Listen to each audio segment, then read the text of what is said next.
It is really lovely to be here. I wanted to talk about something that people ask all the time about PDA, and that is, what are the right therapies? Who are the right professionals? And what are the right approaches when raising our PDA children? How do we get them back to school? I think the way that we are coming at PDA is often thwarted because we're looking at PDA as though it's a choice. And even in the way that many professionals approach therapy with our PDAs, whether we're children or adults or youth, is from a framework that assumes the ability to override anxiety or the threat response. That is, it's just not true. So there's is a very complex neurobiology, complex because it fluctuates from one moment to the next. In one moment, we may be able to complete a task or do something, and then in the next moment, we may not be able to. Because we live in a society that operates from a foundation of behaviorism, the assumption that everything about a person's behavior speaks about where they're at is very problematic because it's not true either.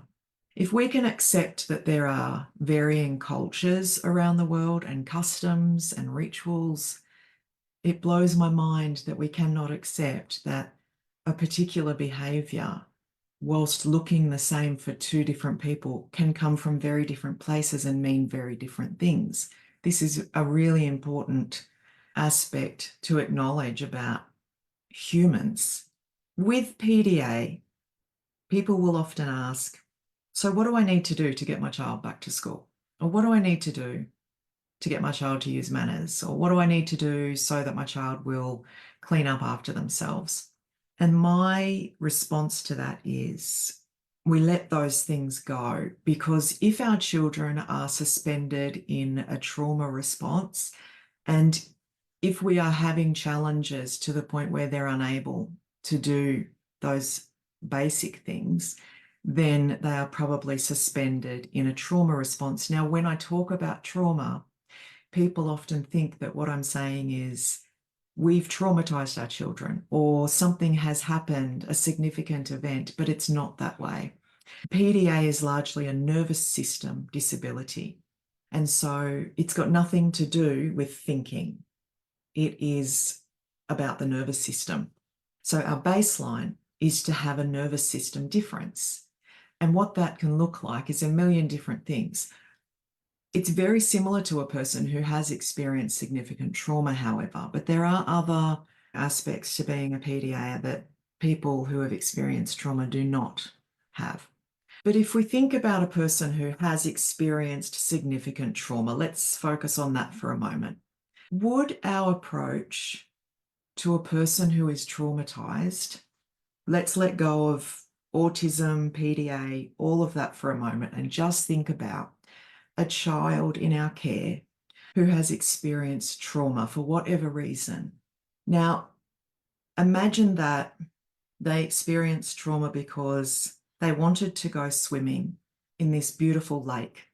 The water was shining and all of their friends were already in the water and swimming, and they wanted to jump in with them, and they did, but they couldn't swim in the same way as their friends. I'm making this up as I go along, so I hope this works out. Imagine they jump in and they're unable to swim in the same way that their friends do. And over time, a current begins to pick up in this lake, and it becomes more and more challenging for the PDAer to swim, but their friends seem to be swimming just fine and they're okay. So everybody's looking at us, the PDAer, swimming in this lake, and they are saying, it's easy, just do it this way.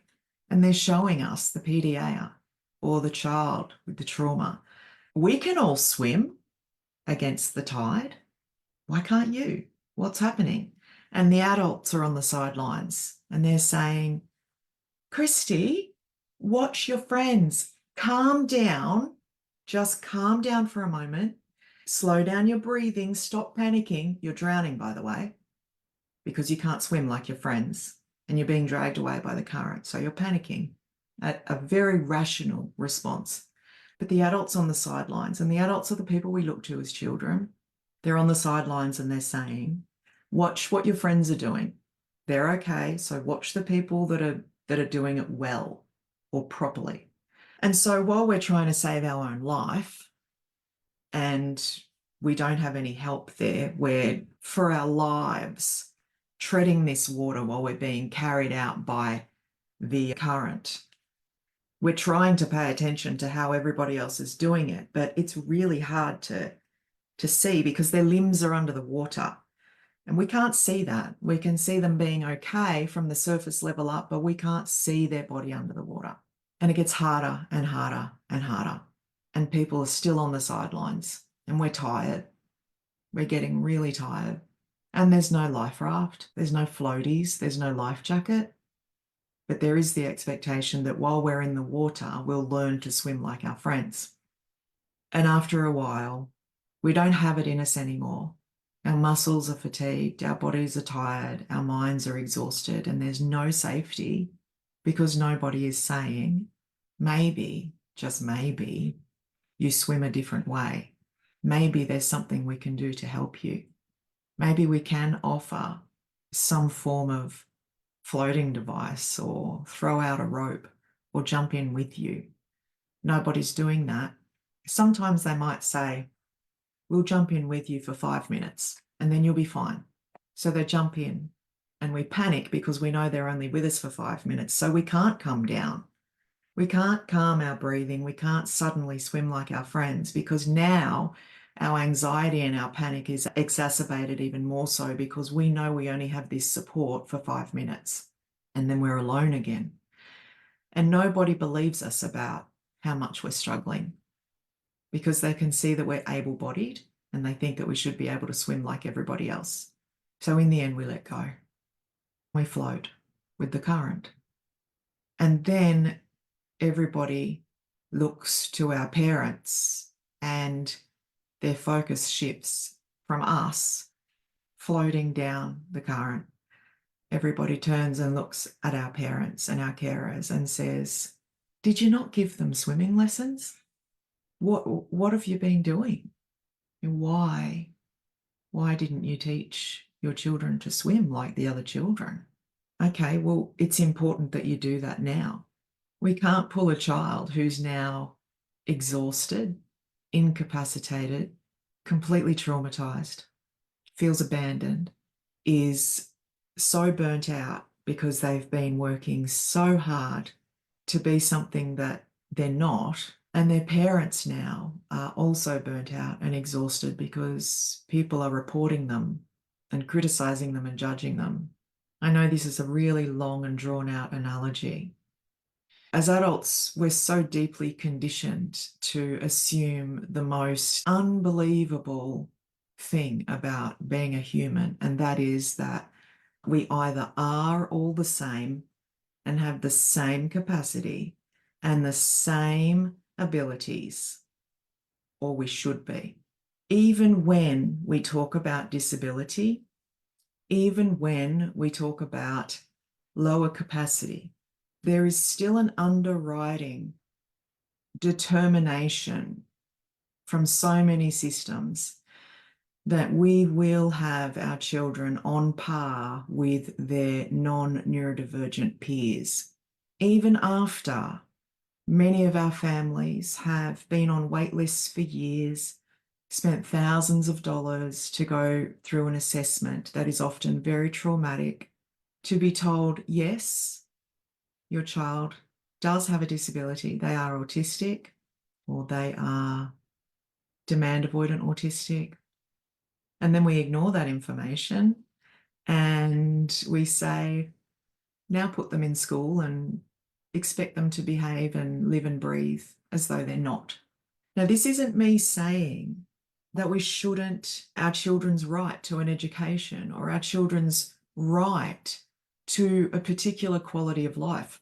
We all have a right to that. But there are many pathways to the same destination. And that's what being a human is about. So sometimes when I come into contact with families who have a child who is at the point where they've let go and they're floating with the current.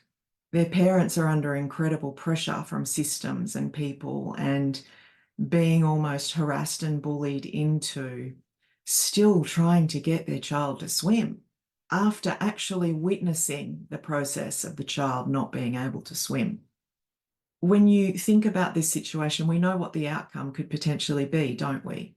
For a child who cannot swim in the water. We don't think about these things when we are raising PDAs. When we experience our children being in crisis, we are still often pushed to override their neurobiology.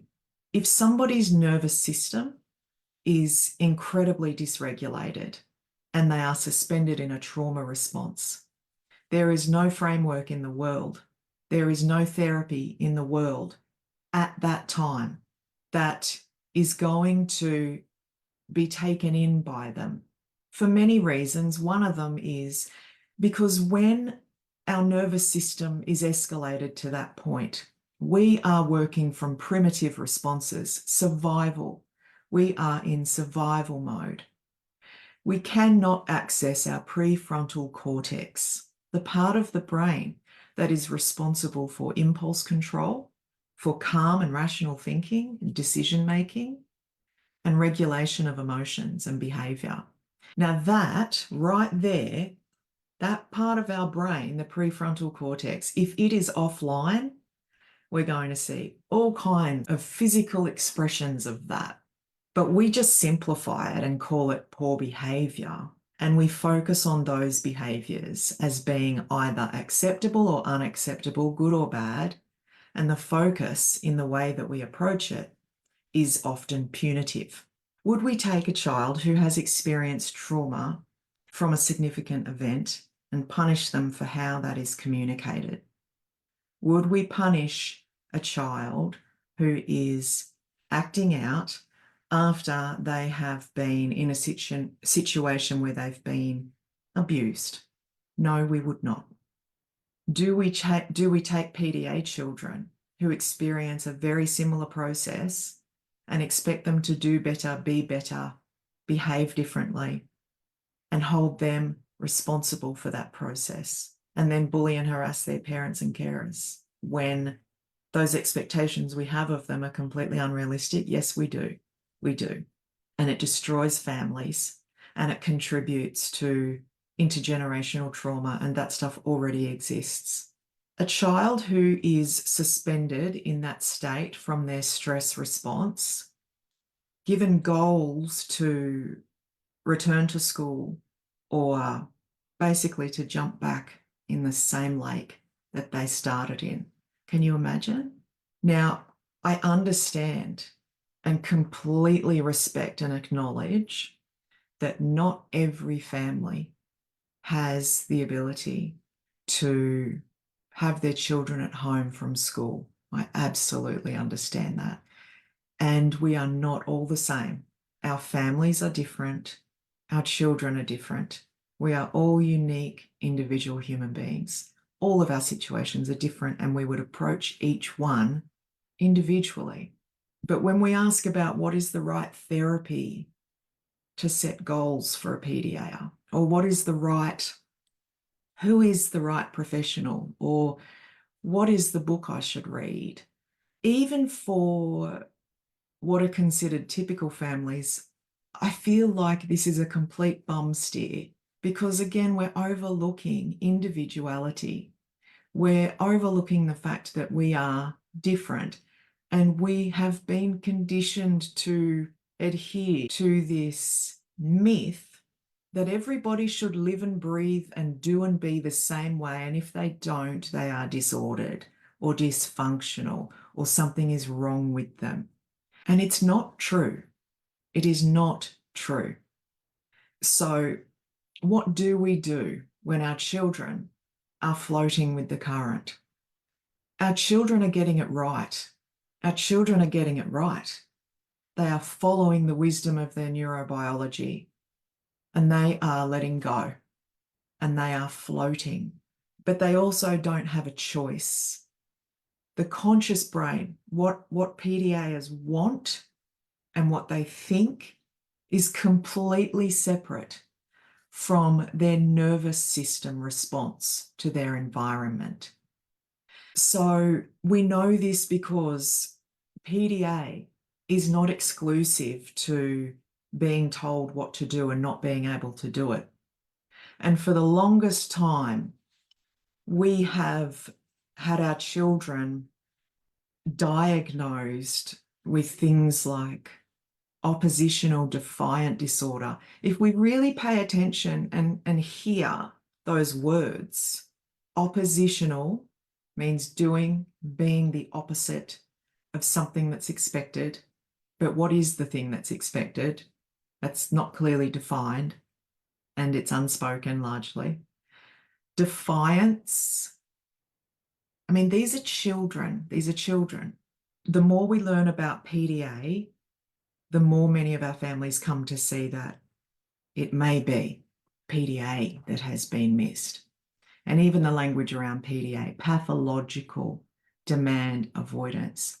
It's so much more than demand avoidance. It is so much more than this. It is not a disordered way of being in the world.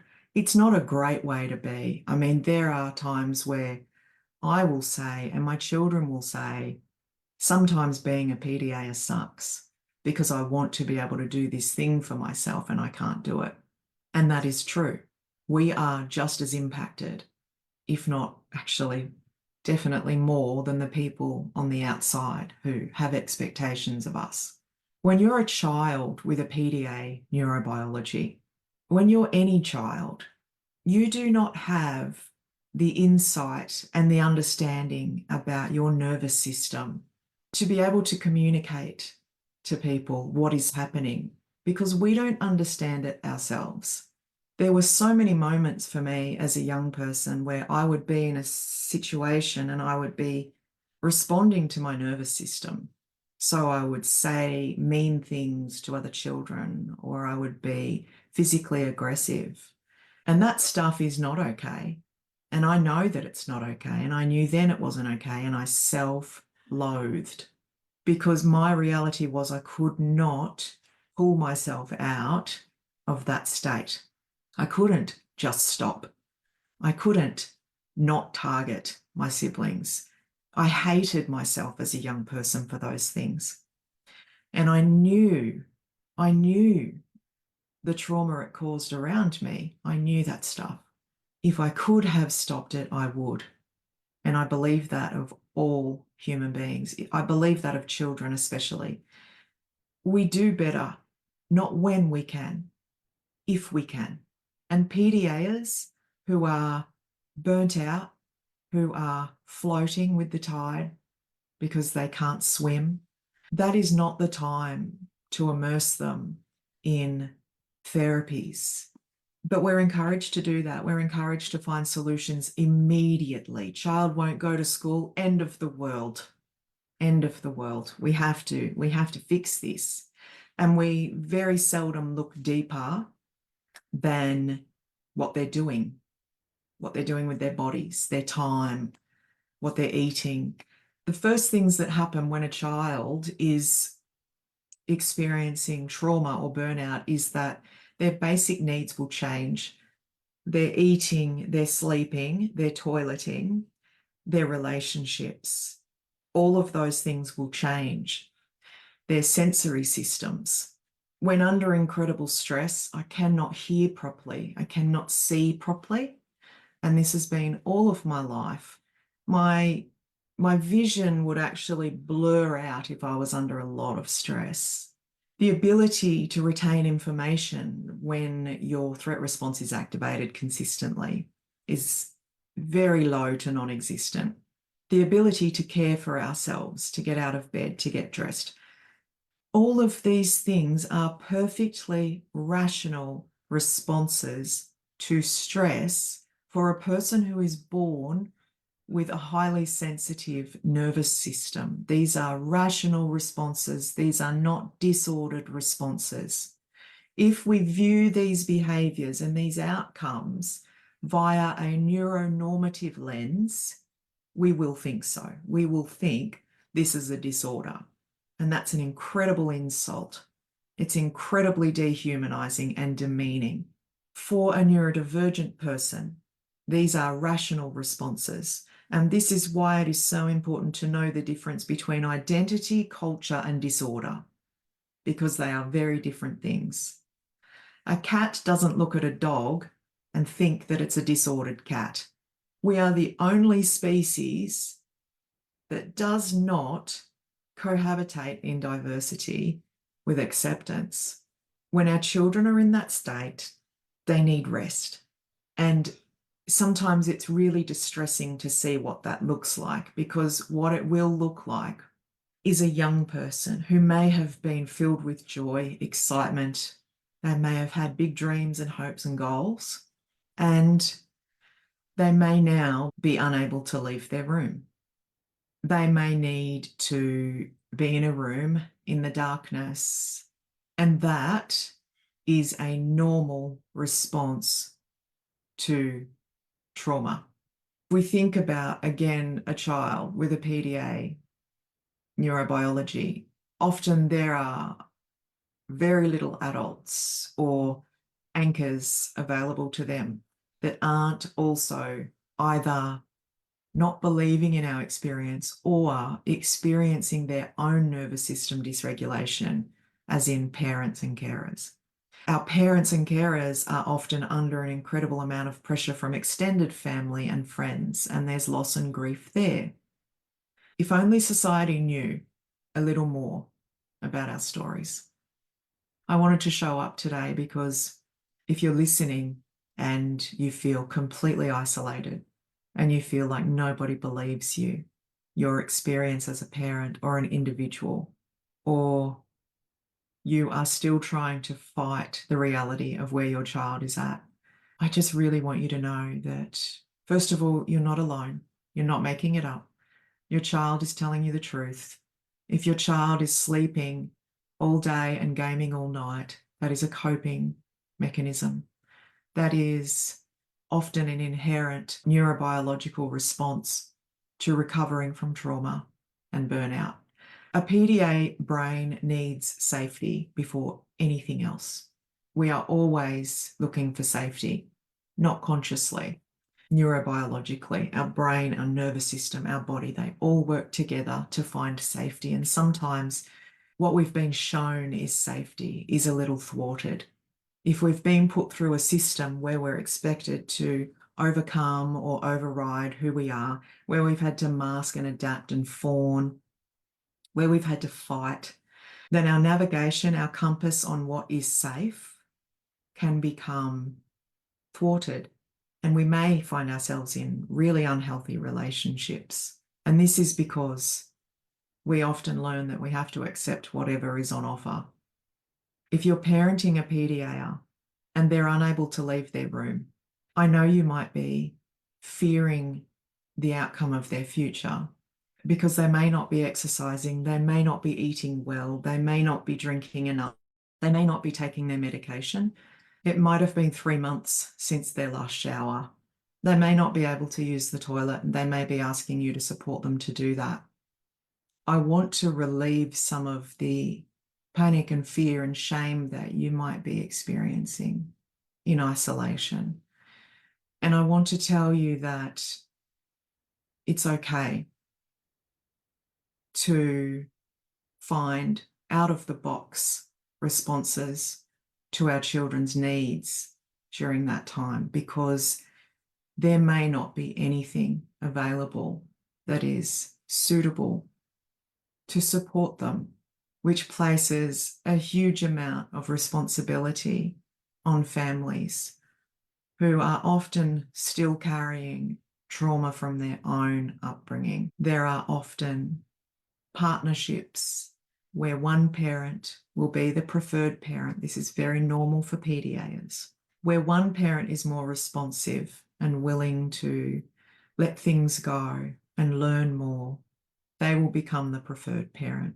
Sometimes this results, not sometimes, very often, this results in the other parent or the partner increasing their level of demand on the child, maybe not believing so much in the child's experience, maybe insinuating or outright saying that the other parent is enabling the PDA child's behaviour.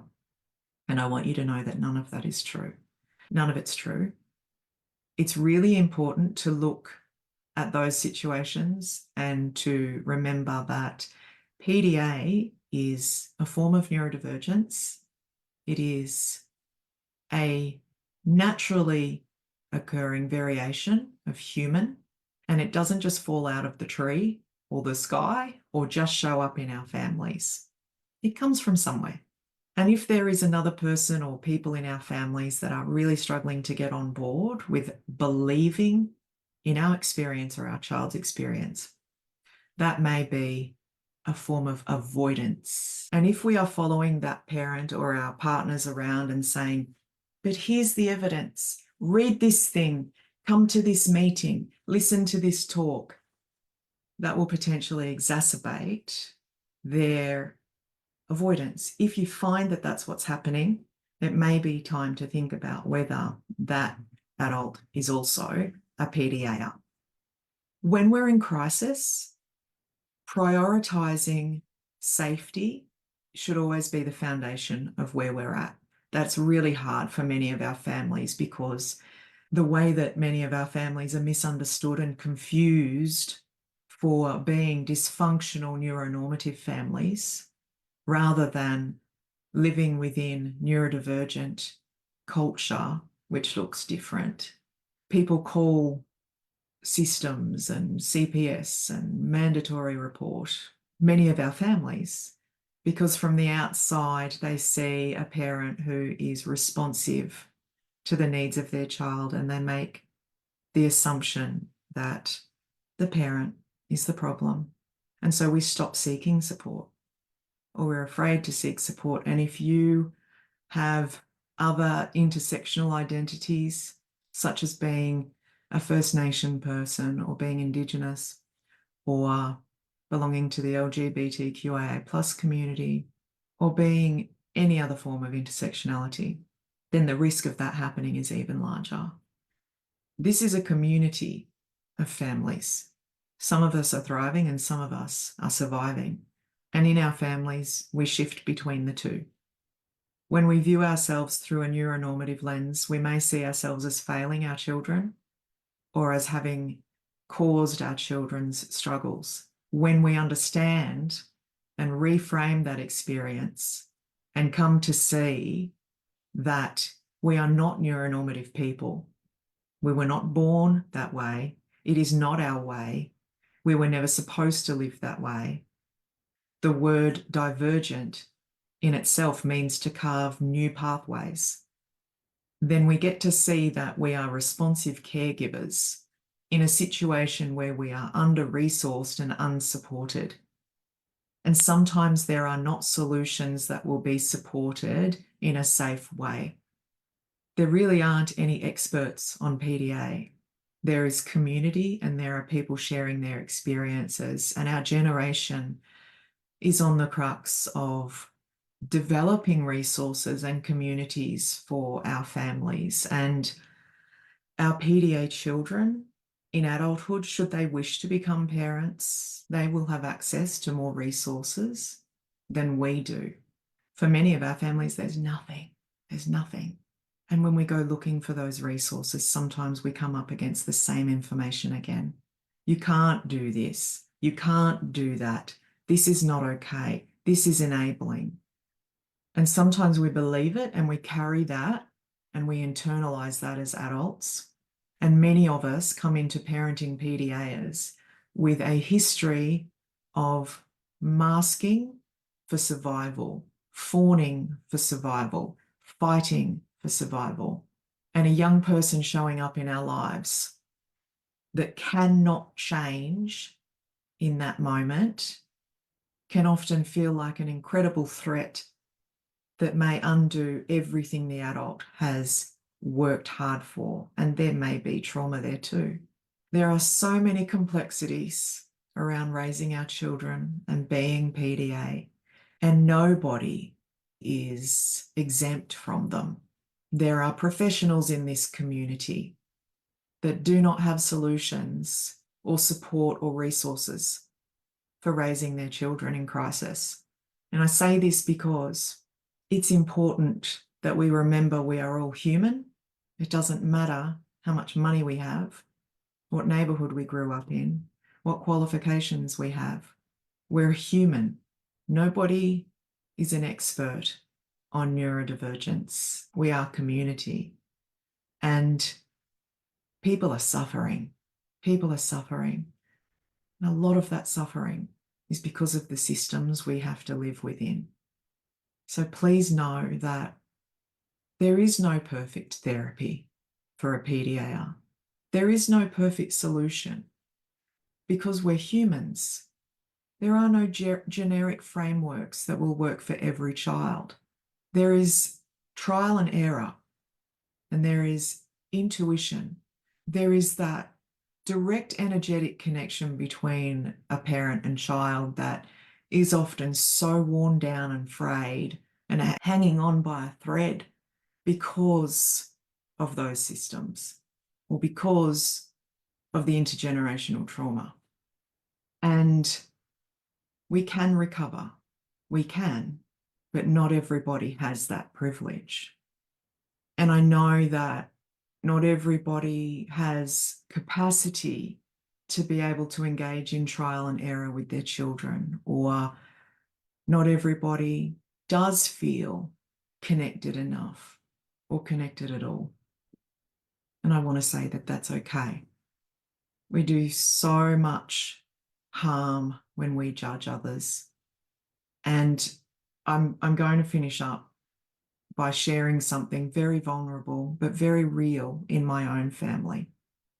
For the last, I don't know, however long, I've been quite public recently about being unwell, and I have been significantly unwell. And my community is what has sustained me, and being a single parent is a challenge, and raising children who cope by not being able to communicate in ways that other people do for whatever reason, and using their bodies to communicate is a huge challenge.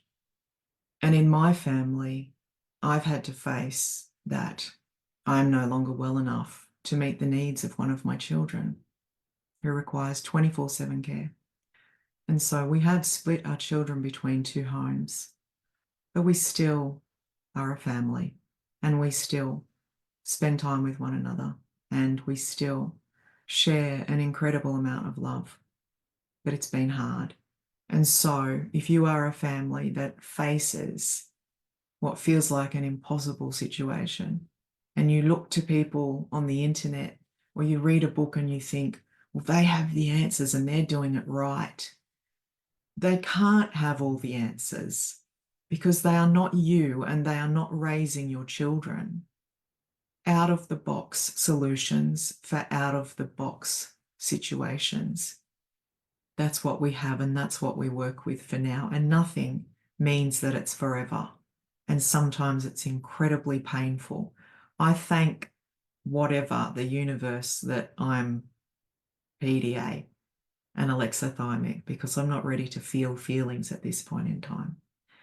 But I have experienced many people being angry with me and disappointed and upset and thinking that I don't care about my community when I'm unable to show up repeatedly. And that hasn't been the case at all.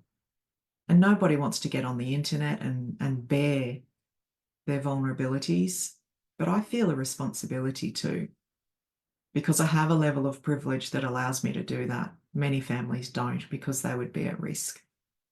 Our lives are hard and they are joyful and they shift and change from moment to moment. You are not doing it wrong.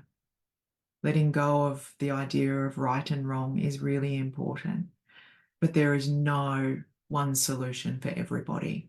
And if you are a professional looking to learn more about PDA in order to support families, I really want to urge you to come into space with us. Come into, not as in outer space, although that could be pretty cool. Come into our communities and observe our discussions. Be curious and open-minded and mindful of the fact that any degree, any qualification that we have, it's largely going to be a colonized perspective, capitalist, from a capitalist foundation. And I'll finish there, but please hear our stories and please pay attention. Nobody comes into raising children saying, I'm just going to skip having boundaries. I had this conversation in our closed community this morning. No parents come into parenting with the idea that they just won't have boundaries and they won't praise their children. Let's just skip all of that and let our child sleep all day and game all night. Nobody does that. Come on, nobody does that. We need to be more curious about how and why people are where they are at. They didn't go there by choice. They're not there by choice. In the end, sometimes we are because we find it's more peaceful than anything that came before it. This is survival, and scrutinizing, obliterating, analyzing someone's circumstances through a biased lens that is completely disconnected from our own human experience doesn't help anybody. It doesn't. Come into our communities and learn about neurodivergence from lived experience. Put away the textbooks and learn about us, how deeply we think and feel and how much we love our children and how much we've been failed by systems. Yeah. And I know this has been quite heavy and I didn't plan this, but we don't have the heavy conversations publicly because we're not safe to, and we need to. I want you all to know you are not alone, even when you feel you are. There are thousands and thousands of families just like yours out there, too afraid to say that they're one of those families. But we are here and we exist and we're doing it. We're doing it rough. Some of us are doing it really well, but that's because we've done it rough for years beforehand. When our children are floating with the tide and everyone else is berating them for not being able to swim, there's only so long you can stand on the sidelines with the people that are telling us that the important thing is to teach them to swim. Jump in the water with them and float. Hold their hand and float with them. That's the best place to start. And I really sincerely mean this. We are all doing the very best we can with what we have and what we know. And many of us don't know much and don't have much. We have to stick together and stop fighting and stop judging. There will be families who can put their children in school. That doesn't mean that you're failing because your child is unable to go to school. We're humans, we're different, we have different experiences, and that's okay. Sending so much love and care to everybody, and I hope you have a wonderful day of self-compassion. Thanks for sticking with me, everyone.